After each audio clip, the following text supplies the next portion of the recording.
So before I begin my paintings, I usually will create a color palette using a scratch paper so I don't have to waste any of the watercolor paper. I make sure to clean the brush and my water in between mixes to keep unwanted colors getting everywhere. How do you know when you have a good color palette? I know when I look at the colors and it's easy on the eye. If there's a color that just doesn't belong, I don't use that one. Here I'm using different shades of pinks and reds. Also, by adding more water, it will make the colors a lighter shade. To get a darker, more concentrated shade, just use less water. Now that I have about 4 colors that I like, I can begin my first flower.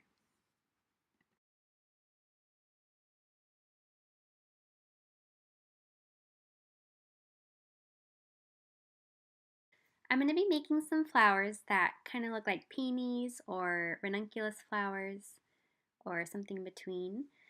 And I'm going to start a little off center on the paper. And I'm just going to be using soft, quick brush strokes to make little semicircles.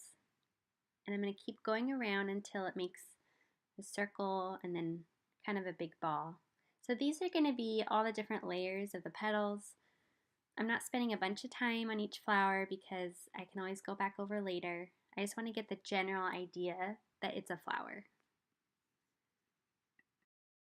And you'll notice I'm leaving the inside of the flower white. So this is going to look like the highlight of the flower. So I'm leaving it white on purpose. And so for my next flower, I'm going to pick another pink shade from my color palette that I made. And I'm just going to place it right next to the first flower. And this one's going to be a little smaller, but I'm using the same technique. I'm going quick brush strokes in a circle, trying to make a little ball. And I'm going to know that I'm done with the flower once it looks like a flower. I'm going to repeat the steps and do a smaller flower at the bottom, choosing a different shade of pink. And there's 2 ways you can go about this. You can either do wet on wet and add color on top of the wet paint that you just did, just to add some more variation and different shades of colors. Or you can wait till it's completely dry and go back over it with some different shades of color.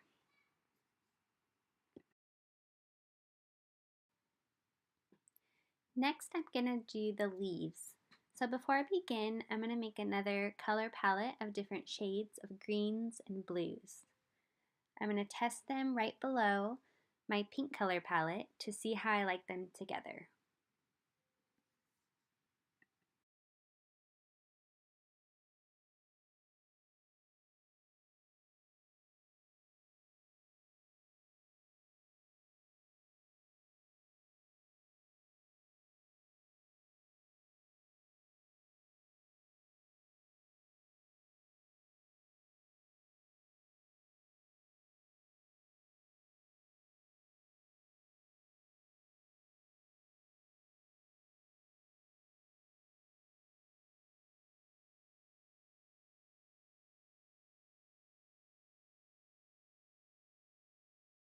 So for the leaves, I like to start by kind of drawing the outline shape of the leaf poking out of a flower. And I also like using a technique where I start out by using very light pressure on the paintbrush, and then I push down in the middle of the leaf, and then I go back to light pressure at the end of the leaf to get that point. So start out soft, and then push down, and then end with a soft pressure just to get that point at the end of the leaf. And with these 2 leaves, I left the white inside, again to give the illusion that there's some highlights going on.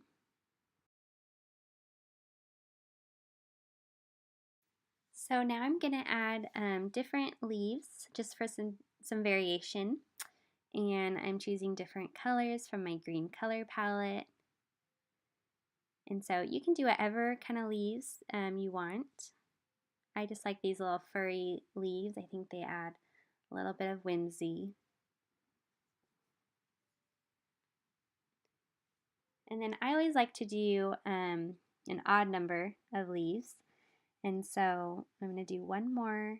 This one's going to poke out in between the other 2. And it's also going to be a different shade of green. And this one I'm just going to use a little more water just to give it a different effect. So it's going to be a little more loose.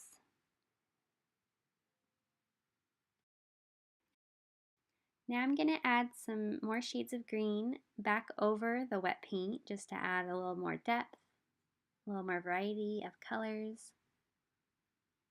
And to add more detail, you can either do this. Another way to add more detail is to let it dry completely and then go back over it with some more watercolor paint once it's totally dry.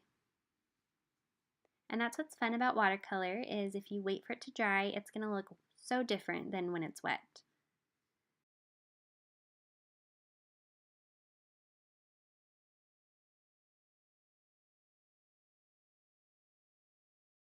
Now that I'm almost done with my painting, I'm going to go over and see where I need to add more detail and more shadows.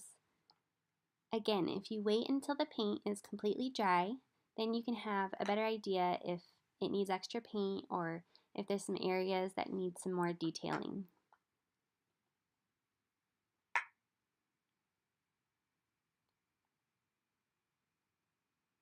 Now I'm finished with my painting. Thank you for following along.